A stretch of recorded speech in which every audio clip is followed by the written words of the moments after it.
Hello everyone, তো এখন আছি আমি ছাদে। তো ছাদে সেরকম একটা আমার আসা হয় না, মানে আসি না বললেই চলে। আজ তোমাদেরকে কিছু জিনিস দেখাবো বলে ছাদে আসলাম। তো চলো দেখাই। তো প্রথমেই দেখো, আমাদের ছাদে অনেক গাছ আছে, অনেক রকম সবজি গাছ আছে আর কি। তো সব গাছ তোমাদেরকে আজ দেখাবো না, যার মধ্যে সবজি হয়েছে মানে ফলন হয়েছে সেগুলোই তোমাদেরকে দেখাই। তো প্রথমে আছে দেখো লঙ্কা গাছ, একটুখানি গাছে কত লঙ্কা হয়েছে। আর তারপরে এখানে আছে শসা গাছ। তো দেখো শসাগুলো কত সুন্দর হয়েছে, এটা বড় আর পাশে দুটো ছোট ছোট, অনেক ছোট ছোট শসা আছে।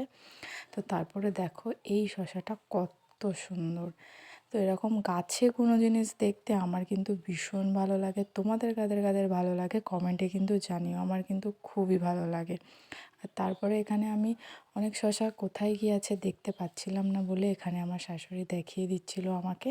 আর তারপরে দেখো এই লঙ্কা গাছ থেকে লঙ্কাগুলো, এই শসাটা তুলে নিয়েছে। আর তারপরে এখান থেকে এই লঙ্কা গাছ থেকেও লঙ্কাগুলো তুলে নিচ্ছে। এতদিন রেখে দিয়েছিল আমার ভিডিওর জন্য, তো আমার ভিডিও করা হয়ে গেছে, তারপরে তুলে নিয়েছে। অন্য গাছ থেকেও লঙ্কা তুলে নিয়েছে। তো এতগুলো লঙ্কার এই শসাটা তুলেছি। তো আজকের ভিডিওটা এই পর্যন্ত, দেখা হচ্ছে নেক্সট কোনো ভিডিওতে। তো এখনের মতন টাটা সবাইকে।